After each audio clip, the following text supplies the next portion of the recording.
প্রথম থেকেই নজরে নির্মল ঘোষ ও তাঁর সহযোগীরা। পরিবারের সম্মতি ছাড়া দ্রুততার সঙ্গে দেহ সৎকার ও তথ্য প্রমাণ লোপাটের অভিযোগে ওড়িশা থেকে গ্রেফতার পানিহাটির প্রাক্তন তৃণমূল বিধায়ক। বালেশ্বরের শিমুলিয়ার একটি হোটেলে আত্মগোপন করেছিলেন বলে খবর সূত্রের। মোবাইল ফোনের সূত্র ধরে শিমুলিয়া পুলিশের সহায়তায় ওই বিলাসবহুল হোটেলে হানা দিয়ে তাকে ধরে ফেলে পুলিশ। গ্রেফতারের খবর ছড়িয়ে পড়তেই পানিহাটি জুড়ে খুশির হাওয়া। পুরসভার সামনে চলল মিষ্টিমুখ। অকাল হোলি খেলায় মাতল বিজেপি কর্মীরা। নির্মল ঘোষের গ্রেফতারিতে সরগরম রাজ্য রাজনীতি। কাউকে ছাড়া হবে না, হুঁশিয়ারি পঞ্চায়েত মন্ত্রী দিলীপ ঘোষের। যত অপরাধ হয়েছে তার তদন্ত চলছে, অপরাধীদের বিচারও হবে, কাউকে ছাড়া হবে না। আর অনেক বড় বড় অপরাধী আছে ফেরার হয়ে, তারাও আসবে ফিরে। নির্মল ঘোষের গ্রেপ্তারিতে একজন সাধারণ মহিলা হিসেবে আমি অত্যন্ত খুশি, বললেন রাজ্যের মন্ত্রী অগ্নিমিত্রা পাল। একই সঙ্গে নির্মল ঘোষের সহযোগী হিসেবে প্রাক্তন তৃণমূল চেয়ারম্যান সোমনাথ দের গ্রেপ্তারির দাবি জানিয়েছেন তিনি। নির্মল ঘোষ কে গ্রেপ্তার করা হয়েছে, আমি অত্যন্ত খুশি একজন সাধারণ এই রাজ্যের মহিলা হিসেবে, কারণ সেই রাত্রিবেলা আমি ছিলাম অভয়ের পরিবারের সাথে।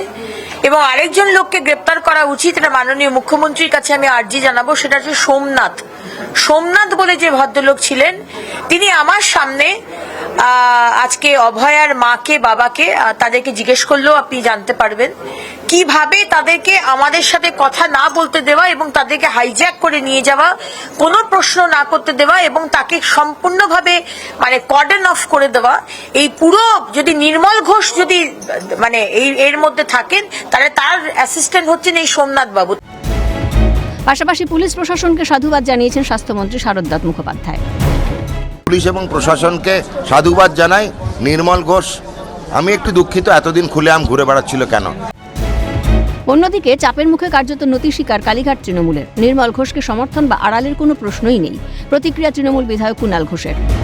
নির্মল ঘোষকে ডিফেন্ড করা, নির্মল ঘোষকে সমর্থন করা, এর কোনো রকম কোনো প্রশ্ন নেই। উনি কি করেছেন না করেছেন, ওনাকে বা ওনার যারা আইনজীবী আছেন তাদের ব্যাপারটা দেখতে হবে।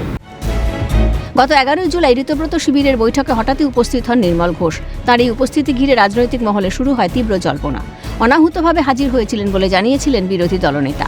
এদিন ফের একবার নির্মল ঘোষের সঙ্গে সম্পর্কের কথা অস্বীকার করেন ঋতব্রত বন্দ্যোপাধ্যায়। নির্মল ঘোষের সঙ্গে দূর দূরান্ত অব্দি আমাদের যে কোনো সম্পর্ক নেই, আমরা বহু আগে ক্লিয়ার করেছি। উনি আমাদের স্কিম অফ থিংসে নেই। এবার উনি কেন অ্যারেস্ট হয়েছেন সেটা অ্যারেস্টিং অথরিটি তারা বলতে পারবে। নিজের কাজের জায়গায় খুন, তদন্ত হওয়া উচিত এবং দোষীদের শাস্তি পাওয়া উচিত। প্রতিক্রিয়া এনসিপিআই সাংসদ কাকলি ঘোষ দস্তিদারের। অল্প বয়সী মেয়ে তার কাজের জায়গায়, বাড়ির মধ্যে থাকার মতনই কাজের জায়গায় ডিউটি করছিল, ডিউটিরত অবস্থায় খুন হয়েছে। তখন শুনেছিলাম ধর্ষিতা হয়েছে এবং তার তদন্ত হওয়া উচিত এবং দোষীর শাস্তি পাওয়া উচিত বলে আমি মনে করি। বয়স দেখলে হবে না, কার্যত করা আইনি পদক্ষেপের দাবি বিজেপি বিধায়ক সজল ঘোষের। এমনি জানলে হবে না। অমিত শাহ যেটা বলেছিলেন, উল্টা করকে লটকাকে সিধা করনা হয়। বয়স দেখলে হবে না, কিন্তু এই বয়সেও জানবেন এ বাঁদর গাছে উঠতে পারে।